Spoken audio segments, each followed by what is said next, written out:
미국이 발칵 뒤집혔습니다. LA 상류층의 상징이었던 베벌리 힐스 고급 저택을 팔고 한국식 아파트에 입주한 미국 상류층이 등장했습니다.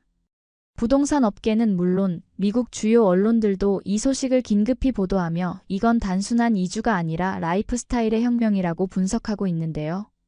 놀라운 건 이 결정을 내린 인물이 바로 헐리우드에서 성공한 전설적인 영화 제작자라는 점입니다. 그는 왜 왕처럼 살던 대저택을 떠났을까요? 그리고 왜 한국식 아파트가 그의 인생을 바꿔놓았을까요? 지금부터 그 충격적인 변화의 이야기 공개합니다. 안녕하세요. 저는 에드워드 블레이크, 68년의 인생을 살아온 헐리우드의 영화 제작자였죠. 이제는 은퇴하고 부동산 투자로 여유로운 생활을 즐기고 있습니다. 캘리포니아의 햇살은 언제나 완벽합니다. 특히 오늘 아침은 더욱 그렇습니다. 저의 베벌리 힐스 저택 마당에서 장미꽃을 가꾸는 일은 저의 새로운 일과가 되었어요. 정원사를 고용할 수도 있지만 제 손으로 직접 흙을 만지는 것이 좋습니다. 넓은 마당을 바라보며 가끔 생각합니다. 이 모든 것이 제 인생의 결실이라고요. 에드워드, 커피 가져왔어요. 아내 캐롤이 테라스로 나오며 말했습니다. 그녀의 미소는 40년 전 처음 만났을 때와 다를 바 없죠. 캐롤은 제 옆에 앉아 LA의 전경을 바라봅니다. 우리 집은 언덕 위에 자리 잡고 있어 도시 전체가 발 아래 펼쳐져 있어요. 이 집은 내 업적이고 내 자존심이야. 제 말에 캐롤은 가볍게 웃습니다. 그녀는 제가 이 집에 대해 얼마나 자부심을 갖고 있는지 잘 알고 있죠. 3,000제곱미터의 대지에 지어진 이 집은 수영장, 와인룸, 그리고 세대의 차를 주차할 수 있는 차고를 갖추고 있습니다. 미국인의 꿈을 완벽하게 구현한 공간이라고 할 수 있어요. 오후가 되자 휴대폰이 울립니다. 벤이군요. 저의 아들입니다. 벤은 몇 년 전 한국계 여성인 지수와 결혼했고 현재 서울에서 살고 있어요. 영상통화 버튼을 눌러 응답했습니다. 아빠, 손주가 태어났어요. 건강한 남자아이예요. 벤의 얼굴에는 기쁨이 가득합니다. 저도 모르게 미소가 번졌죠. 첫 손주라니 감격스러운 순간입니다. 축하한다, 벤. 이름은 정했니? 네, 제이슨이에요. 한국 이름은 지우고요. 저는 가슴이 벅차오름을 느꼈습니다. 제이슨 블레이크. 우리 가문의 새로운 구성원이군요. 아빠, 한 가지 부탁이 있어요. 벤의 목소리에 망설임이 느껴집니다. 손주를 좀 봐주셨으면 해요. 서울로 와주세요. 잠시 말을 잊었습니다. 서울이라니. 저는 미국을 벗어난 적이 거의 없었어요. 특히 아시아는 더더욱 낯선 곳이었죠. 벤, 그건 좀. 제 망설임을 느꼈는지 벤이 말을 이었습니다. 아빠, 제이슨은 아빠의 첫 손주예요. 그리고 지수도 아빠를 만나고 싶어 해요. 제발요. 그 순간 영상 속에 작은 아기의 모습이 보였습니다. 분홍빛 얼굴에 작은 손가락을 꼼지락거리는 모습이었어요. 제이슨을 보는 순간 제 마음이 녹아내렸습니다. 알았다, 벤. 가마. 전화를 끊고 테라스로 돌아와 바라본 저택은 갑자기 너무 크고 적막하게 느껴졌어요. 캐롤에게 벤의 요청을 전하자 그녀는 이미 짐을 꾸리기 시작했습니다. 난 항상 서울에 가보고 싶었어요. 벤이 보내준 사진들을 보면 정말 아름다운 도시 같아요. 캐롤의 말에 저는 고개를 끄덕였지만 내심 불안했습니다. 이 완벽한 집을 두고 떠난다는 것이 쉽지 않았어요. 이곳은 제가 수십 년간 꿈꿔온 삶의 완성이니까요. 하지만 첫 손주의 얼굴을 본 이상 제 마음은 이미 결정되었습니다. 서재로 가서 여권을 찾아 여행 가방에 넣었어요. 창밖으로 저택의 수영장과 정원이 보였습니다. 이렇게 완벽한 집을 두고 가는 것이 맞는 결정일까 싶었지만 가족은 그 어떤 집보다 소중한 법이죠. 다음 날 아침 저희는 인천행 비행기 티켓을 예약했습니다. 2주 정도 머물 계획이었어요. 짐을 싸면서도 내심 긴장됐습니다. 한국, 그곳은 저에게 완전히 새로운 세계였으니까요. 14시간의 비행 끝에 인천공항에 도착했습니다. 피곤함이 밀려왔지만 첫 손주를 만난다는 기대감에 활기가 돌았어요. 공항은 놀라울 정도로 깨끗하고 효율적이었습니다. 자동 출입국 시스템은 미국보다 더 빠르고 편리하게 느껴졌죠. 출구에서 벤과 지수가 우리를 기다리고 있었어요. 지수의 품에는 작은 제이슨이 쌓여 있었습니다. 제 심장이 빠르게 뛰었어요. 첫 손주를 직접 보는 순간이었으니까요. 작고 보드라운 얼굴로 잠들어 있는 제이슨의 모습이 너무 귀여워 저절로 미소가 지어졌습니다. 공항에서 나와 도심으로 향하는 고속도로에 올랐어요. 창밖으로 보이는 서울의 모습은 예상과 달랐습니다. 울창한 산들이 도시를 감싸고 한강이 도시를 가로지르고 있었죠. 그리고 무엇보다 눈에 띄는 것은 끝없이 펼쳐진 아파트 단지들이었습니다. 벤, 이 도시에는 왜 이렇게 아파트가 많지? 아빠, 한국은 땅이 부족해서 효율적으로 사용해야 해요. 아파트가 가장 실용적인 주거 형태죠. 그의 설명을 들으며 한 가지 불안한 생각이 들었어요. 설마 우리도 저기서 묵는 건 아니겠죠? 도착한 곳은 강남이라는 지역의 고층 아파트 단지였습니다. 제 예감이 맞았군요. 차에서 내려 위를 올려다보니 40층이 넘는 거대한 콘크리트 건물이 저를 내려다보고 있었어요. 마음이 무거워졌습니다. 나는 콘크리트 박스 안에선 못 살아. 제 목소리가 높아졌습니다. 벤은 놀란 듯 보였지만 곧 부드럽게 웃으며 말했어요. 아빠, 여긴 미국이 아니에요. 직접 보면 달라질 거예요. 내키지 않았지만 짐을 들고 엘리베이터로 향했어요. 로비는 호텔처럼 깨끗하고 세련되었습니다. 경비원이 공손하게 인사했고 엘리베이터는 얼굴 인식으로 작동했죠. 적어도 보안은 철저해 보였습니다. 32층으로 올라가면서 저는 여전히 불만이었어요. 자연과 맞닿은 삶, 넓은 정원, 자유로운 공간이 제 삶의 방식이었으니까요. 아파트는 그 모든 것과 반대되는 존재였습니다. 엘리베이터에서 내리자 복도가 나왔어요. 벤이 한문 앞에 서서 비밀번호를 눌렀습니다. 문이 열리고 또 다른 작은 공간이 나타났죠. 이중 현관이었어요. 신발을 여기 벗으세요, 아빠. 벤의 말에 더욱 혼란스러워졌습니다. 집안에서 신발을 벗는다고요? 미국에서는 상상도 할 수 없는 일이었어요. 마지못해 신발을 벗고 실내화로 갈아 신었습니다. 불편함이 몰려왔어요. 이 모든 것이 너무 낯설고 제 생활 방식과 맞지 않았습니다. 내부로 들어서는 순간 예상과는 다른 공간이 펼쳐졌어요. 넓은 창문으로 서울의 도시 전경이 한눈에 들어왔습니다. 햇빛이 가득 들어오는 거실은 생각보다 넓고 개방적이었죠. 인테리어도 세련되고 모던했어요. 어때요, 아빠? 생각보다 괜찮죠? 벤의 질문에 솔직히 답하고 싶지 않았습니다. 분명 예상보다는 나았지만 여전히 제 취향은 아니었으니까요. 하지만 그 순간 제 발밑에서 느껴지는 묘한 감각에 집중하게 되었어요. 바닥이 따뜻했습니다. 한겨울이었지만 바닥에서 온기가 느껴졌어요. 이게 뭐지? 바닥이 왜 따뜻해? 온돌이라고 해요, 아빠. 한국의 전통 난방 시스템이죠. 바닥 아래로 온수관이 지나가 방 전체를 따뜻하게 해요. 순간 모든 불만이 잠시 멈췄습니다. 이런 난방 방식은 처음 경험해보는 것이었어요.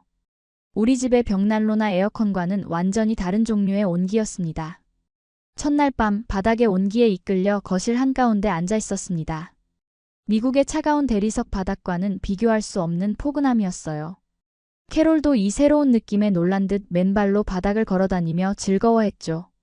저기, 벤. 이 시스템은 전기를 얼마나 잡아먹지? 에너지 효율에 대해 걱정했습니다. 미국에서는 난방비가 큰 부담이니까요. 아빠, 온돌은 사실 에너지 효율이 아주 높아요. 열이 고르게 분포되고 오래 지속됩니다. 벤의 설명을 들으며 아파트를 둘러보기 시작했어요. 이중 현관은 여전히 낯설었습니다. 밖에서 들어오는 문이 하나, 그리고 신발을 벗고 집으로 들어가는 또 하나의 문. 이 구조가 무슨 의미가 있을까 의문이 들었죠. 벤은 외부 공간과 내부 공간을 확실히 구분하는 한국 주거 문화의 특징이라고 설명했어요. 보안 시스템도 인상적이었습니다. 디지털 도어락, 얼굴 인식 시스템, 24시간 경비. 저택의 보안보다 더 철저했어요. 저는 항상 미국 교외 지역의 개방성과 자유로움을 좋아했지만 이런 보안의 편리함도 분명 매력적이었죠. 화장실로 향했을 때 또 다른 놀라운 경험이 기다리고 있었습니다. 변기는 전자동으로 작동했고 욕조의 수압은 완벽했어요. 화장실 바닥도 따뜻했습니다. 샤워 후 맨발로 서도 전혀 춥지 않았죠. 미국에서는 화장실 바닥 타일의 차가움을 피하기 위해 항상 슬리퍼를 신었는데 여기서는 그럴 필요가 없었어요. 저녁 식사 후 거실에서 편안한 시간을 보내고 있을 때였습니다. 따뜻한 바닥에 이끌려 자연스럽게 바닥에 앉았어요. 딱딱한 의자보다 훨씬 편안했죠. 지수가 웃으며 낮은 테이블을 가져와 그 앞에 놓았습니다. 아버님, 이렇게 앉으시면 더 편할 거예요. 한국에서는 전통적으로 바닥에 앉아서 식사하고 휴식을 취했거든요.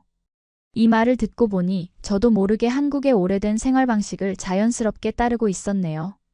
낯설지만 이상하게 편안했습니다. 그날 밤 침대에 누우려 했으나 뭔가 이상했어요. 캐롤은 이미 침실 바닥에 이불을 펴고 누워 있었죠.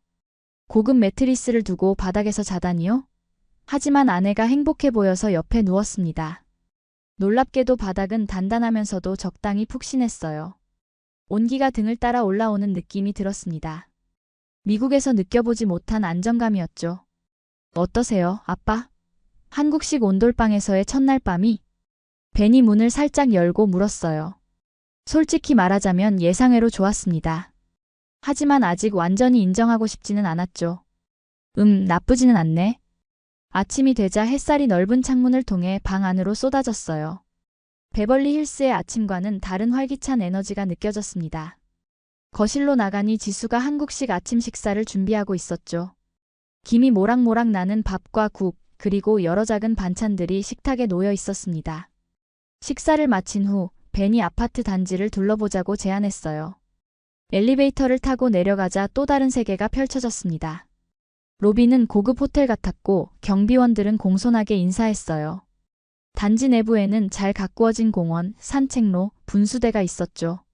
사람들은 여유롭게 산책하거나 벤치에 앉아 독서를 하고 있었습니다. 단지 안쪽으로 들어가자 실내 수영장, 피트니스 센터, 독서실, 심지어 작은 영화관까지 있었어요. 미국의 고급 콘도미니엄을 떠올리게 했지만 규모와 퀄리티가 더 인상적이었습니다. 이 모든 시설은 아파트 관리비에 포함되어 있어요. 외부인은 출입이 제한됩니다. 벤의 설명에 놀랐습니다. 베벌리 힐스에서 이런 시설을 이용하려면 각각 회원권이 필요하거나 별도의 비용을 지불해야 했어요. 저녁이 되자 지친 몸으로 아파트로 돌아왔습니다. 손주 제이스는 이미 잠들어 있었어요.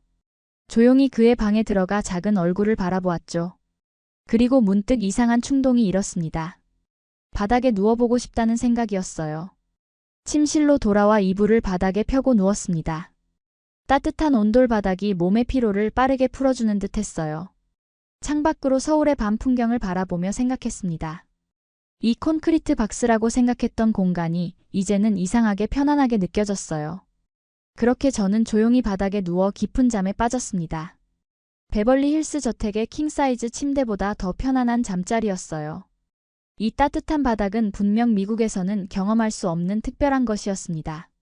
아침에 눈을 떴을 때 몸이 놀랄 정도로 가뿐했습니다. 온돌 바닥에서의 숙면 덕분이었죠. 창밖으로 보이는 서울의 아침은 활기찼어요. 베벌리 힐스의 고요함과는 다른 에너지가 느껴졌습니다. 벤이 오늘은 아파트 단지 시설들을 제대로 둘러보자고 제안했어요. 사실 어제 잠깐 본 시설들이 궁금했습니다. 미국 교외의 고급 주택단지와는 전혀 다른 개념이었으니까요.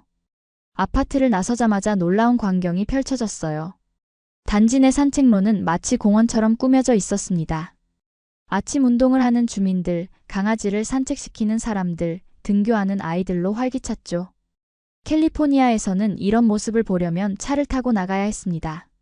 이 단지에만 약 5천 세대가 살고 있어요. 작은 도시와 같죠. 벤의 말에 놀랐어요. 5천 가구라니. 우리 동네 전체 인구보다 많은 숫자였습니다. 지하로 내려가자 또 다른 세계가 펼쳐졌어요.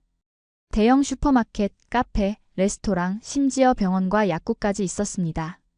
모든 것이 건물 안에 있었죠. 비가 오나 눈이 오나 외출할 필요가 없었어요. 벤, 이건 아파트가 아니라 하나의 도시군. 피트니스 센터로 향했습니다. 최신식 기구들이 가득했어요. 회원카드를 체크하고 들어가는 미국의 고급 헬스클럽과 달리 주민이라면 누구나 무료로 이용할 수 있었죠. 수영장도 마찬가지였습니다. 올림픽 규격의 수영장이 지하에 있었어요. 경제적 효율성이 인상적이었습니다. 베벌리 힐스에서는 수영장 관리, 정원 관리, 보안 등 모든 것을 개인이 부담해야 했어요. 그러니 관리 인력도 따로 고용해야 했죠. 다음으로 키즈 카페라는 곳을 방문했습니다. 아이들을 위한 실내 놀이터였어요. 제이슨은 아직 너무 어렸지만 미래에 이용할 수 있을 것 같았습니다. 독서실도 있었어요. 조용히 공부하는 학생들이 보였습니다. 이건 정말 놀랍네. 엘리베이터 몇 번이면 이 모든 것을 이용할 수 있다니. 집으로 돌아와서는 아파트의 또 다른 특징에 주목했어요. 스마트홈 시스템이었습니다. 월패드라는 장치로 온도, 조명, 심지어 공기청정기까지 제어할 수 있었죠. 미국에서도 스마트홈은 있었지만 이렇게 통합된 시스템은 처음이었어요. 주방도 놀라웠습니다. 모든 것이 빌트인으로 설계되어 있었어요. 냉장고, 오븐, 전자레인지가 벽에 깔끔하게 내장되어 있었죠. 공간 활용도가 뛰어났습니다. 미국의 넓은 주방과는 달랐지만 오히려 더 효율적으로 느껴졌어요. 저녁에는 단지 내 산책로를 걸었습니다. 조명이 은은하게 켜진 산책로는 안전하고 평화로웠어요. 노인들이 벤치에 앉아 담소를 나누고 아이들은 놀이터에서 뛰어놀고 있었죠. 이웃들이 서로 인사를 나누는 모습이 인상적이었습니다.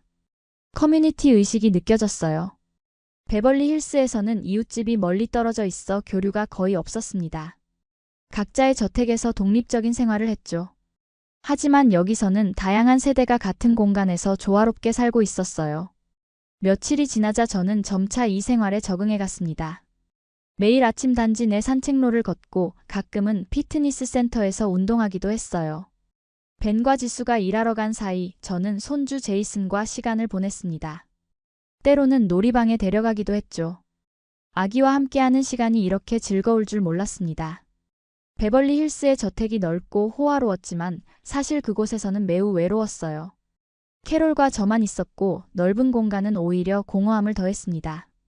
하지만 이곳에서는 늘 사람들의 소리가 들렸고 생기가 넘쳤어요. 아파트 생활의 편리함도 점점 더 크게 느껴졌습니다. 쓰레기는 분리배출하여 버리면 알아서 처리됐고 경비원들이 24시간 안전을 담당했어요. 택배도 경비실에서 안전하게 보관해 주었죠. 이런 서비스는 베벌리 힐스에서는 모두 개인이 해결해야 하는 일들이었습니다. 어느 날 저녁 캐롤이 말했어요. 에드워드, 나 이곳이 점점 좋아지는 것 같아요. 특히 지하에서 모든 걸 살 수 있는 게 너무 편리해요. 저도 동의할 수밖에 없었습니다.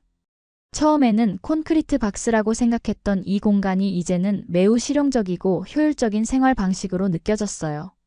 특히 손주와 함께 있을 때 단지 내에서 모든 것이 해결되는 편리함은 정말 대단했습니다. 한국 아파트는 단순한 주거 공간이 아니었어요. 그것은 하나의 작은 도시였고 공동체였으며 효율적인 생활 시스템이었습니다. 미국식 개인주의적 주거 문화와는 완전히 다른 관점이었죠. 그리고 이제 저는 이 차이를 점점 더 이해하기 시작했어요. 어느 오후 거실 바닥에 이불을 깔고 누워 있었습니다. 창밖으로 보이는 서울의 스카이라인에 이제는 익숙해졌어요. 기대와 달리 석 달째 서울에 머물고 있었죠. 애초에는 2주만 머물 예정이었는데 이상하게 떠나고 싶은 마음이 생기지 않았습니다. 손주 제이슨이 옆에 누워 있었어요. 이제 3달이 넘은 제이슨은 미소를 짓고 옹알이를 하기 시작했습니다. 그 작은 손으로 제 얼굴을 만질 때면 가슴이 벅차올랐죠. 베벌리 힐스의 넓은 정원과 수영장이 있는 저택이 더 이상 그립지 않았어요. 이 바닥에서 손주랑 그림 그리고 있으면 시간이 멈춘 것 같아. 캐롤에게 말했습니다. 아내는 미소 지으며 제 옆에 앉았어요. 캐롤도 서울 생활에 빠르게 적응했습니다. 단지 내 요가 클래스에 다니기 시작했고 인근 시장에서 장을 보는 것도 즐거워했죠. 온돌 바닥은 정말 신기했어요. 추운 겨울에도 항상 따뜻했고 아기가 뒹굴기에도 안전했습니다. 미국의 딱딱한 마루바닥이나 차가운 타일과는 비교할 수 없었죠.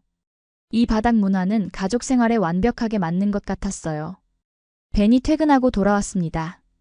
요즘 벤의 얼굴에는 피로감이 역력했어요. 한국 기업에서 일하는 것이 쉽지 않아 보였습니다. 오늘은 특히 더 지쳐 보였죠.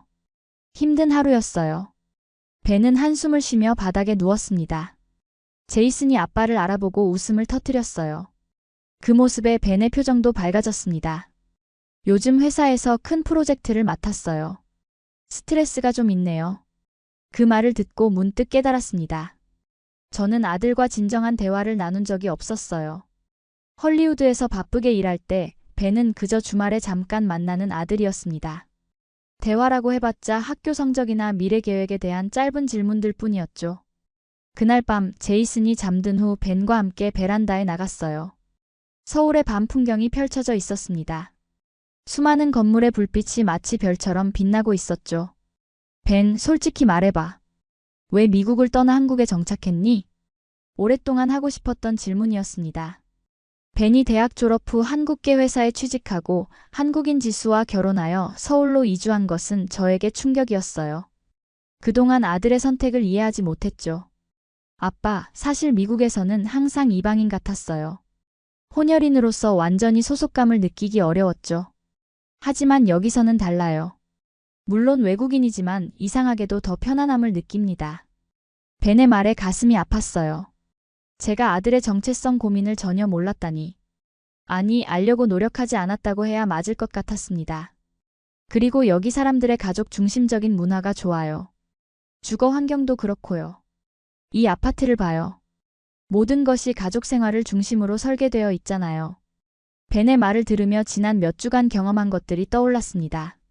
주민들이 함께 이용하는 시설들, 세대 간의 자연스러운 교류, 그리고 무엇보다 이 따뜻한 바닥에서 가족이 함께 모이는 문화.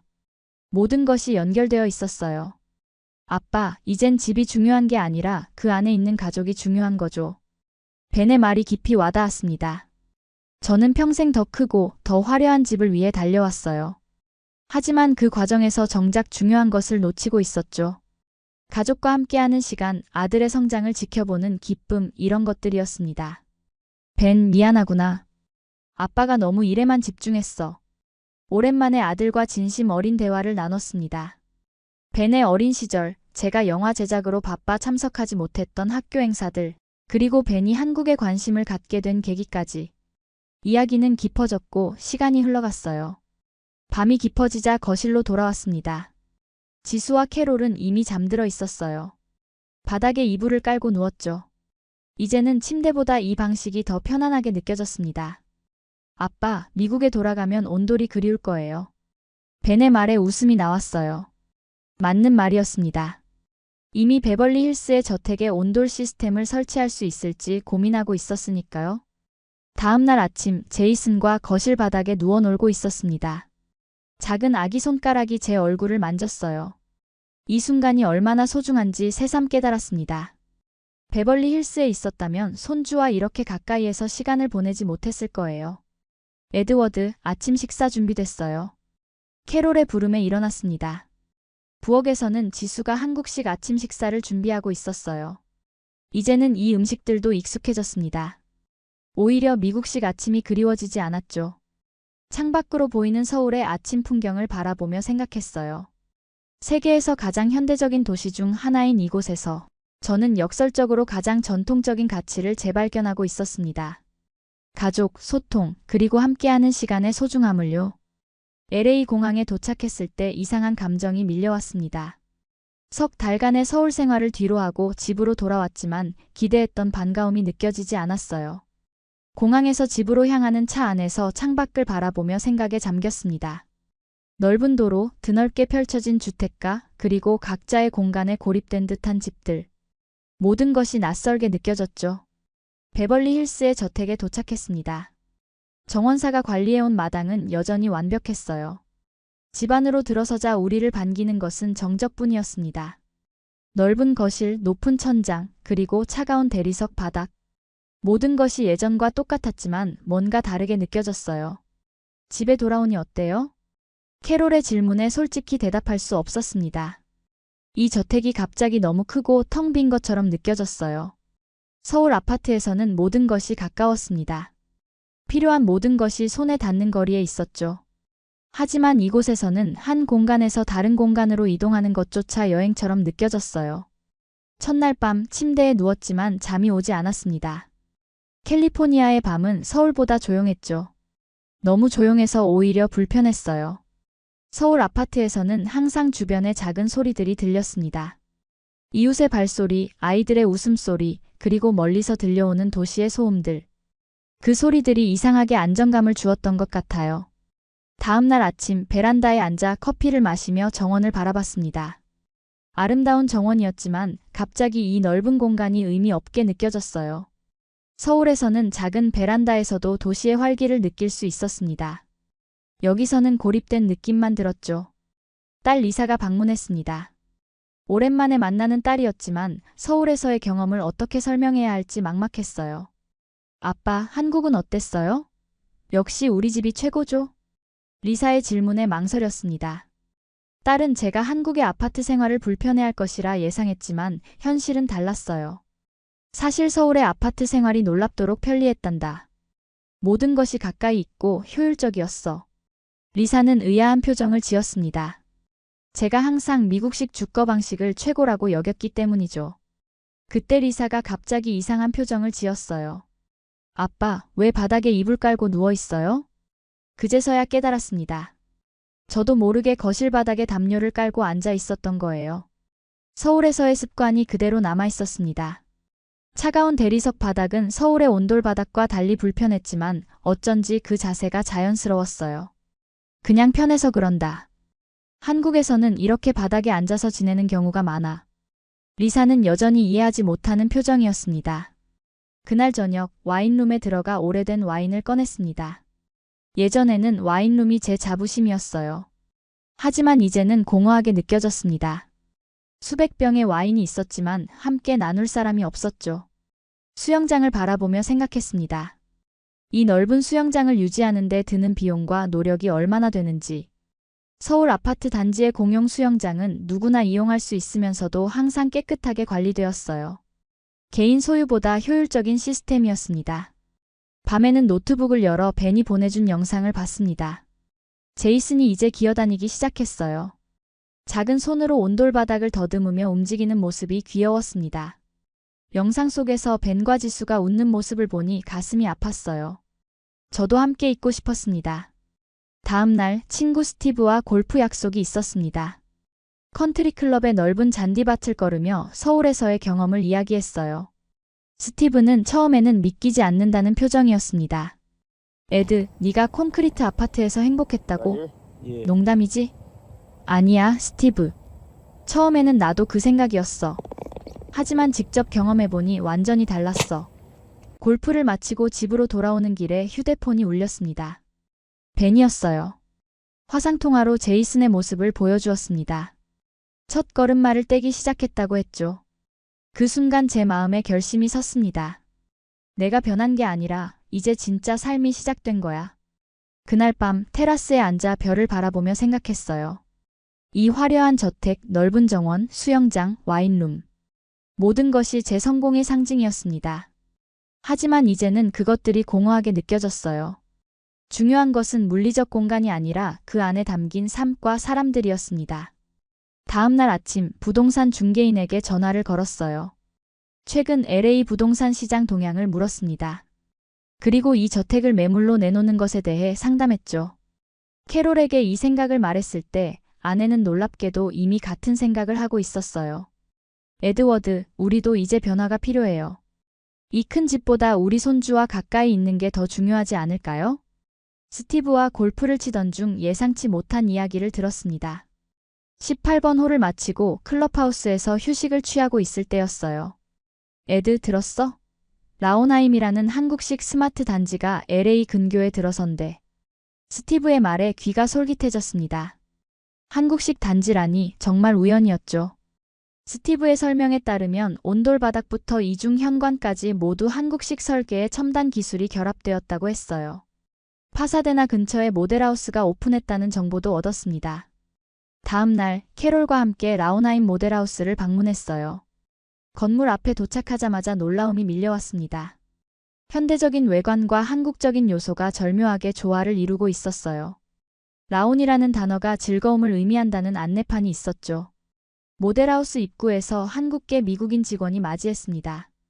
그녀는 라온하임의 컨셉을 간략히 설명했어요. 이곳은 한국의 주거 문화와 미국의 공간감을 결합한 새로운 개념입니다. 설명을 들으며 모델하우스 내부로 들어갔어요. 입구에서 신발을 벗는 공간이 있었습니다. 내부로 들어서자 따뜻한 바닥이 발을 맞이했어요. 서울에서 느꼈던 그 포근함이 그대로였습니다. 거실은 넓고 개방적이었어요. 천장은 미국식으로 높았지만 바닥은 한국식 온돌이었습니다. 창문은 커다랗게 설계되어 충분한 자연광이 들어왔어요. 이런 조화가 놀라웠죠. 첨단 스마트홈 시스템은 가장 인상적인 부분이었습니다. 직원이 태블릿 하나를 조작하자 커튼이 자동으로 내려오고 조명이 밝기를 조절했어요. 온도, 습도, 공기질까지 모두 하나의 시스템으로 제어되었습니다. 서울의 스마트홈보다 더 진보된 시스템이었어요. AI가 거주자의 생활 패턴을 학습해 최적의 환경을 자동으로 조성한다고 했습니다. 아침에 일어나는 시간에 맞춰 커튼이 열리고 바닥 온도가 올라간다고 했어요. 미래 영화에서나 볼 수 있는 기술이 현실이 되어 있었습니다. 주방으로 이동했어요. 모든 가전제품이 빌트인으로 설치되어 있었습니다. 한국식 김치 냉장고도 있었어요.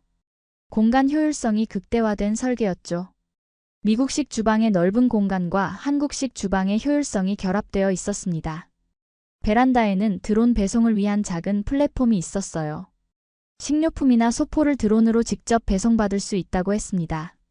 심지어 냉장식품도 가능하다고 했어요. 정말 미래적인 시스템이었죠. 서울에서도 보지 못한 기술이었습니다. 단지 시설로 안내받았어요. 수영장, 피트니스 센터, 공유 작업 공간, 영화관까지 모두 갖추고 있었습니다. 서울 아파트 단지와 비슷했지만 더 세련되고 현대적이었어요. 주민 전용이라고 했습니다. 얼굴 인식 시스템으로 출입이 관리된다고 했어요. 보안 시스템도 인상적이었죠. 단지 전체가 감시 카메라로 모니터링되고 모든 출입구는 생체 인식으로 통제되었습니다. 아이들이 안전하게 뛰어놀 수 있는 환경이었어요. 옥상 정원으로 올라갔을 때 가장 큰 감동을 받았습니다. 도시 전경이 한눈에 들어왔어요. LA 다운타운의 스카이라인, 멀리 보이는 산맥, 그리고 해질녘의 황홀한 하늘. 이 모든 것을 공유 공간에서 즐길 수 있다니 놀라웠습니다. 옥상에는 커뮤니티 가든이 있었어요. 주민들이 함께 채소와 허브를 기를 수 있는 공간이었습니다. 미국의 개인주의적 문화와 한국의 공동체 문화가 조화롭게 융합된 공간이었어요. 개인의 프라이버시는 지키면서도 함께 나누는 가치를 잊지 않았습니다. 투어를 마치고 나오면서 감동이 밀려왔어요. 이건 단순한 주거 공간이 아니었습니다. 삶의 방식 그 자체였죠. 베벌리 힐스의 호화로운 저택과는 다른 종류의 럭셔리였어요. 실용적이면서도 세련된, 효율적이면서도 편안한 공간이었습니다. 어떻게 생각해요? 캐롤이 물었어요. 저는 말을 잇지 못했습니다. 마음에 든다는 말로는 부족했죠. 이곳은 서울에서 경험했던 모든 장점을 가져오면서 미국적 요소와 최첨단 기술을 더한 완벽한 공간이었어요. 차로 돌아가는 길에 캐롤과 눈이 마주쳤습니다.